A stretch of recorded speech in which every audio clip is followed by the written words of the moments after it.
네, 여러분 안녕하세요. 존 르 카레 좋아하십니까? 사랑하십니까? 우리가 어떤 주제에 대해서 옳다 그르다 왈가왈부하기도 하지만 어떤 논제는 아무도 이론을 달지 않는 그런 사안도 있는 법이지요. 바로 20세기를 풍미한 최고의 스파이 소설가를 한 사람 꼽으라면 이제 그 사람은 논쟁의 여지가 없이 존 르 카레입니다. 영국의 장르 문학계의 우뚝 솟은 산이라고도 할 수 있습니다. 이분은 작년 연말 12월 12일 89살로 세상을 떴습니다. 스파이 문학에 탐닉하고 그를 숭배하는 팬들은 슬픔을 금치 못했고 그의 명복을 빌었죠. 그리고 그의 타계 소식을 계기로 국내에서는 열린 책들 출판사에서 1986년 작품 완벽한 스파이 2권이 번역되어 나왔습니다. 줄거리를 간략하게 소개해드리면 이렇습니다. 오스트리아 비엔나에서 활동 중인 영국 정보부 비밀요원 매그너스 핌이라는 주인공이 있습니다. 그러던 어느 날 매그너스 핌은 아버지의 장례식에 참석하러 영국 런던으로 돌아옵니다. 그런데 장례식이 끝나자마자 이 매그너스는 어디론가 사라져 버립니다.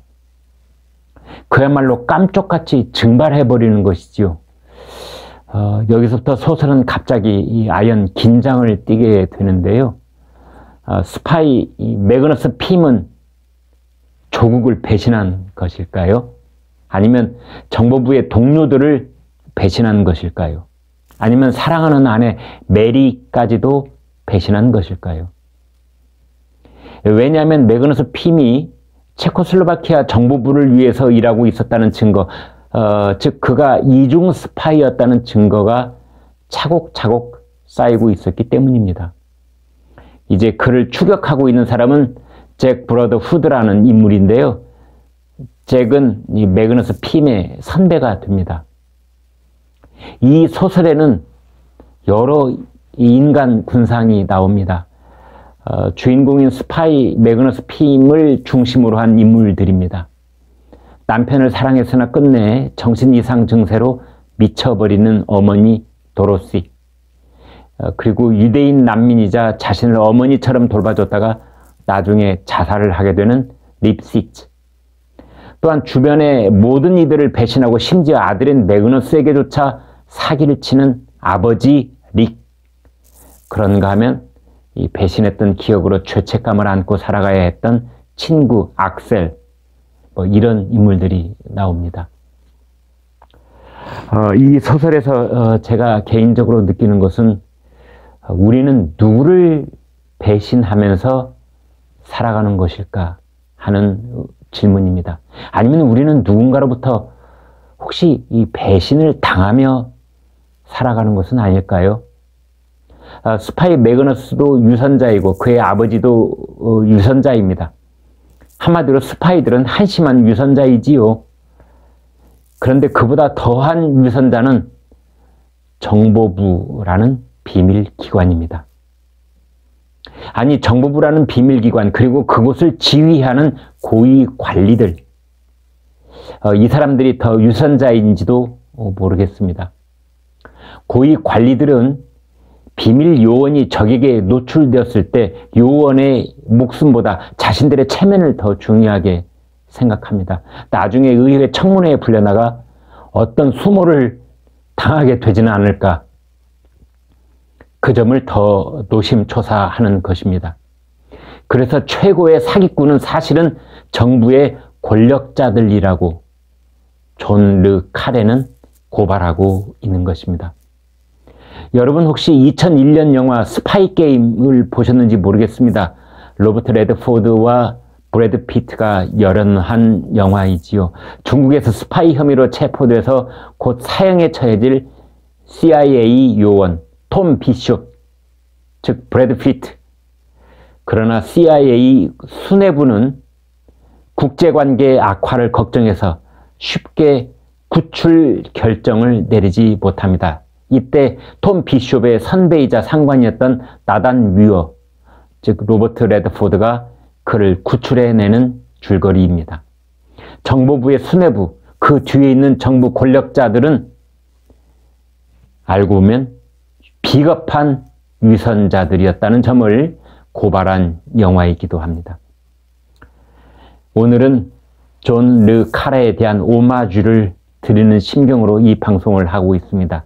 르 카레는 옥스퍼드 대학에서 현대 언어를 전공하고 우등 졸업했지만 그의 작품은 현장 냄새가 물씬 풍깁니다. 본인 스스로가 영국 외교부와 해외 정보부에 근무한 경력이 있기 때문이지요.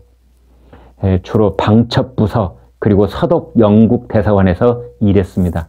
르 카레는 온갖 음모가 난무하는 스파이 세계를 그리면서도 언제나 위트와 농담을 잊지 않았습니다. 르 카레는 평소 가족에게 협정을 맺었다고 이렇게 말했습니다. 내가 더 이상 좋은 글을 쓰지 못한다는 생각이 들면 반드시 내게 말하라고 아주 단단히 일러두었지요. 지금은 내가 전화번호부만 써도 돈이 들어오는 지경이니까요.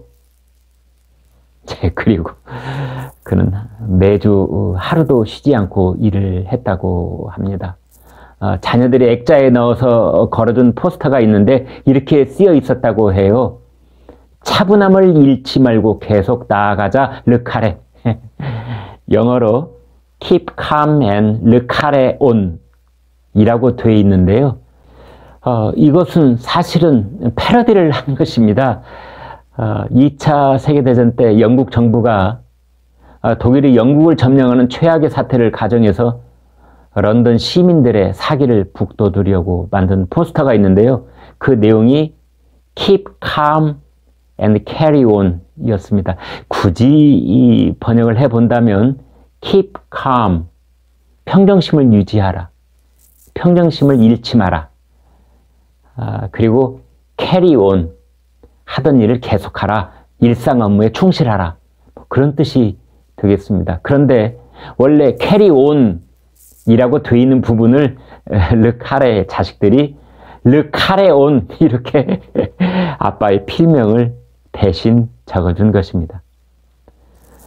존 르 카레, 그가 쓴 추운 나라에서 온 스파이 혹은 팅커 테일러 솔저 스파이 이런 작품과 영화를 보셨는지요?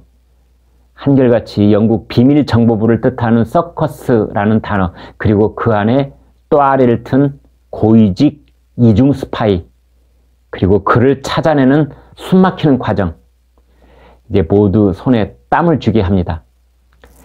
당신은 냉전의 최절정기에 있으면서 동시에 이중 스파이가 판을 치던 때였습니다. 케임브리지 대학 출신으로 정보요원이 되면서 소련으로 기밀을 빼돌린 5명의 이중 스파이를 가리켜 케임브리지 5라고 부르는데요. 배신과 반역을 상징하는 표현으로 굳어졌지요. 다시 한번 존 르 카레의 명복을 빕니다. 오늘은 여기까지 하겠습니다.